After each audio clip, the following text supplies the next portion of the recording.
year was 1587.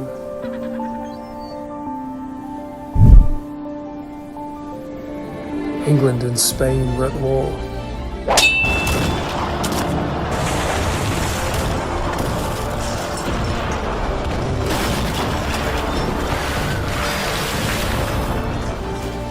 After a month and a half at sea, our English settlers on North Carolina's coast had inexperience. We hadn't been prepared for the harshness of this new land. Winter, disease, starvation, and conflict. They had promised us gold. My name was Ananias Dare, and my wife was the beautiful Eleanor, our daughter, Virginia Dare. John White was Eleanor's father. We worked hard to build the settlement on Roanoke, built up the walls, the small cottages. A number of our people drank from a pond that had water so evil that they fell dreadfully ill. One of our own, a man named George Howe, went fishing alone, stripping off his clothes. He waded in the shallow water, trying to catch crabs. And when he did not return, we sent out a search party. They found his body. It had been riddled with arrows. Later in the week, in the middle of the night, we led a surprise attack on the tribe we thought had killed Howe. We shot one man and chased others, including women and children, through the reeds, and we had made a terrible mistake. These were the friendly Croatans. On August 18th, my sweet Eleanor gave birth to our precious daughter. We named her Virginia, after the name of our colony, which is now in present-day North Carolina. This was cause for celebration, but summer was ending, and we were already extremely low on food and supplies. 10 days later, John White felt the pressure to return home to England to bring back more supplies. It would be a risky move, but we could be back by late November with much-needed stores and supplies that could save the lives of our loved ones. My father-in-law enlisted my help to accompany him on this journey. I did not want to leave my wife and daughter, but there was no other way.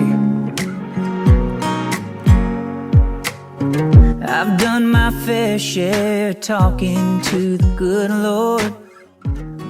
On August 27th, we said farewell. We set sail. If I only had one prayer left, I wouldn't ask for a thing. I wouldn't waste my breath, 'cause the one thing I We left Roanoke in a storm. It was an awful crossing.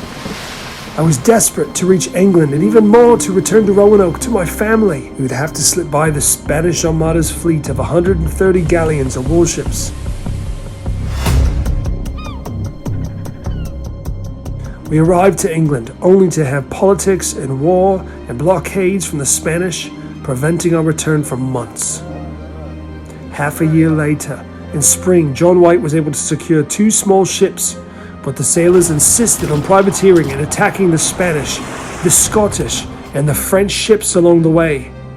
After sustaining some damage, I wondered if I would ever see my family again. Surely they must be dead by this point. We limped back to England.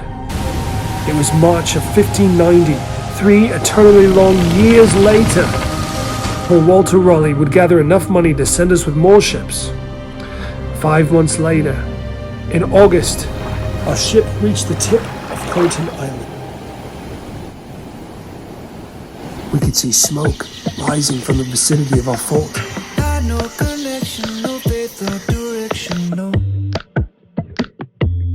In the morning, we tried to row ashore, but the waters were so rough that one of our boats capsized and 7 men drowned.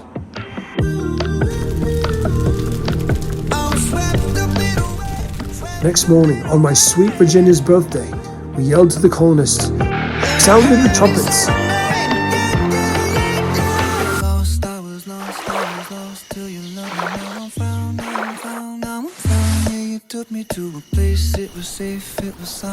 And rushed to the fort only to find it had been abandoned. Weeds grew everywhere. Supplies taken. Gold chest ransacked. The letters Crow had been carved on a tree, C-R-O. The word Croatan carved on a post.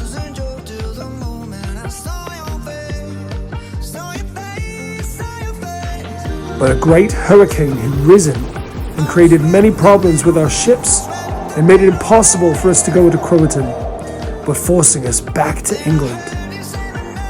Despite repeated attempts to return again, my father-in-law and myself were never able to raise the money and resources to make the trip to America. 117 pioneers, including my wife and daughter, were never heard from again, vanishing into the endless miles of the great wilderness.